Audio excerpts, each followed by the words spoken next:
What's up, everybody? It's Make It Make Sense. I'm here for another video. Y'all, the streets talk and the curbs listen. And I'm the curb. Like the videos my intro plays because we got a lot to discuss, but we don't have a lot of time. Make it make sense. Could somebody please make it make sense? Big moves.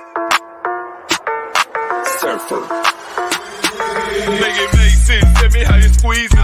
Make it make sense. Tell me about the things that you see. Make it make sense. Tell me about the things of your dream. Hey, let me work out all the things in between. Make it make sense. Tell me how you squeeze it. Make it make sense. Tell me about the things that you see. Make it make sense. Tell me about the things of your dream. Hey, let me work out all the things in between. Make it make sense.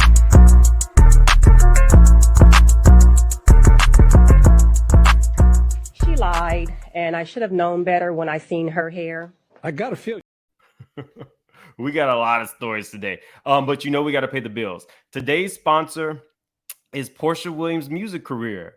Shout out to Porsha. She's been doing it for years. She had the #1 hit single, Flatline. And she has a highly anticipated second single that we've been waiting 8 years for. Y'all, that's like Rihanna level. When you have that much anticipation for your second.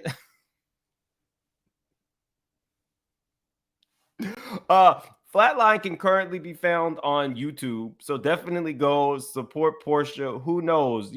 She's like Beyonce. She could just drop an album anytime. She's going to get the views, y'all.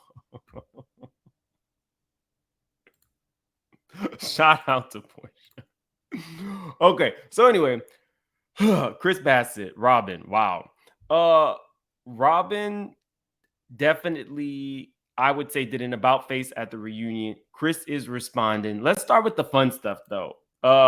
Candace tweeted this. I want everyone to know how much I hate Wendy, Eloise, Black Mermaid, Ocepho because the faces this was making. Why would we ever laugh like that? To which Wendy replied, no, because your crazy self had me laughing the entire reunion. Can't take you nowhere. Now, that was the fun stuff.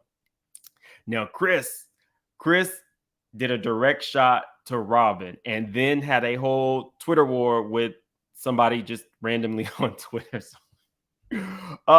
Robyn's comment. Can we agree, though, that it's probably not in the best idea for a married man to be in a hotel room with a single woman? Complete about face. I want to show you this interview that Candace did that kind of gives us an inside look into Chris just being a human that did not necessarily sign up for this reality show and definitely didn't sign up for what the women tried to do to him. Shout out to Page 6 for getting this interview. Check out the entire interview there, FYI. Really great interview. Today, is he okay? He's better now. He was in not well, as Dorinda would say. Not well, bitch. He was not well for quite a while. Can you blame him? His character was maligned in a nationally syndicated show. You. I'll tell you how I'm doing. Not well, bitch. It was a mind F for him to have this picture painted of him, because that's what Giselle did. She painted a picture of him that didn't belong to him. She created a narrative that was completely false and damaging and hurtful. So when Chris definitely, when I think of him, I think of like a real human being, and him and Candace both have Twitter fingers. So it's expected that they are going to respond in the way that they do. And I do not blame him at all. His response was, Robyn ain't for this comment. This completely contradicts everything you said at lunch with Candace and I. And after everything that has come out after the reunion, let me go pay for some rando's hotel room. I'll be right back. That's what you call a mic drop. You walked right into it. And to be honest with you guys, I think that comment wasn't necessarily how Robyn really felt. That comment was probably Giselle saying, I have kept you on this show for all these years because you're kind of boring. And the first chance you get, you side with Chris and Candace. They had this whole thing worked out, people said, oh, you know, this was like play beef. It was to give Robyn a storyline. I don't think that at all. I think that Robyn just told her truth. She didn't think that Chris did anything that would warrant Giselle to actually say or feel those things. And Giselle said, nah, you gonna have my back and my front at this reunion, or you gonna have to get up out my bush.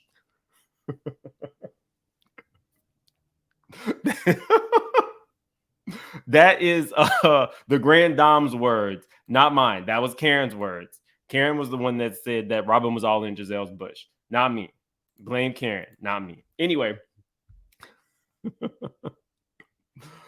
So then a Twitter war ensued with somebody on Twitter. Somebody said, you're a professional victim. To Chris replied, yes, when several people create false narratives and lie, I am the victim. Thank you, Captain Obvious. They said, well, laugh my ass. Well, Robyn didn't create a false narrative, nor lie on you, doofus. But you and your wife, the first chance you got, decided to take a fan-made narrative and turn on her because she didn't share her own business. Move along, Chris. Chris says, but again, keep up, and I'll give you the benefit of the doubt because don't get to see, hear everything. That comment contradicts everything that was said. They replied, my thing is, why come on Twitter and shade her situation? If the comment bothered you so bad, why not reach out to her and inquire further on what she meant or discuss it with her? But that's just me. He said, did I say Robyn created the narrative? No, I did not. Several people lie. Yes, they did. Did the comment Robyn made that I respond to contradict what she said early in the season? Yes, it did. Now, I'm not going to go through all of these.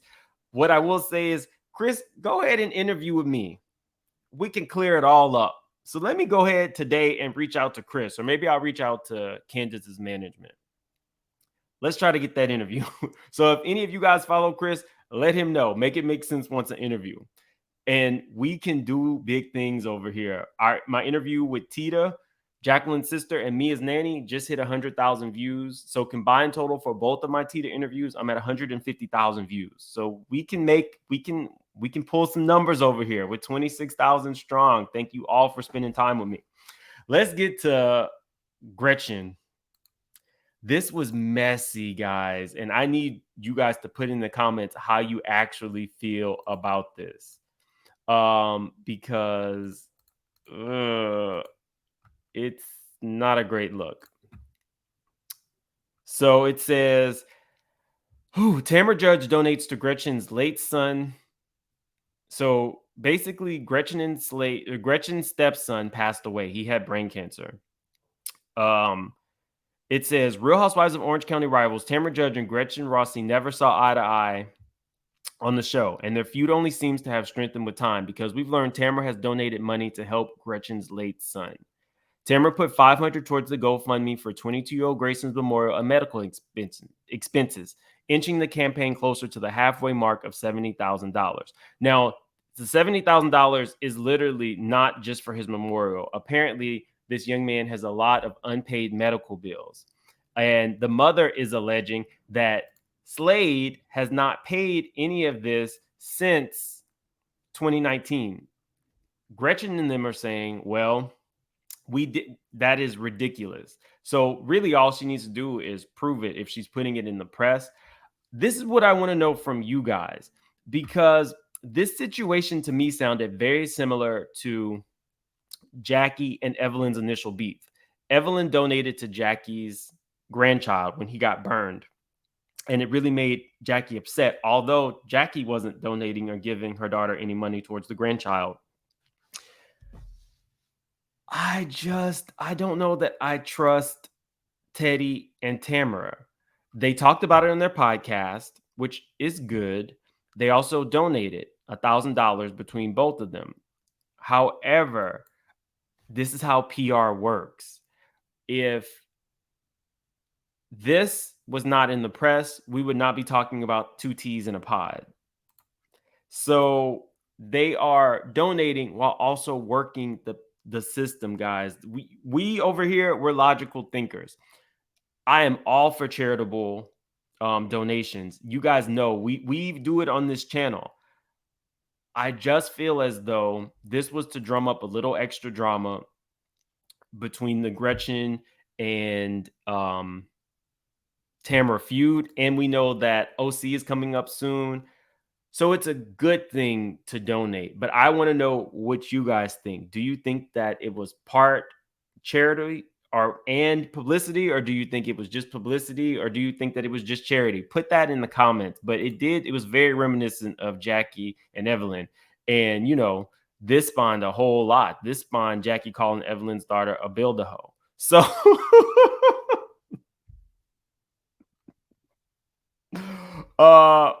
moving right along. Wendy Williams. So Rainmaker NYC, who is a top photographer, sent me this picture of Wendy, and it got me to thinking, why haven't we really heard anything about Wendy? A lot of narratives were spun after Kevin did not get his alimony the way that he did. And people were like, oh, Wendy is just putting on an act. Wendy is just putting on an act. But I don't know for a fact that Wendy is actually just putting on an act. So I went to go see where she's at on her podcast, because that's what she kept saying. The podcast, the podcast, the podcast. But I don't actually see anything. Let me share with you guys, and then we'll talk from a PR perspective, because I reached out to a PR person to see, well, what would need to happen for a podcast to come to fruition. So she has 100,000 subscribers on the Wendy Williams Experience podcast, but we haven't seen. There would need to be interviews. You would be looking. Well, technically, what they said was, for Wendy Williams, you wouldn't need a lot. You wouldn't even need a sponsor. This podcast could technically just be filmed in her house. There's no overhead cost. She would be on TikTok saying funny things, building her brand back up. She would be on YouTube. She would be on Instagram all the time, constantly posting, reminding us about the Wendy Williams Experience, her original radio show. That's not happening. And it also got me to thinking, are they propping Wendy up? Is somebody just pushing her out there in the media? Because I was so happy to see this the other day.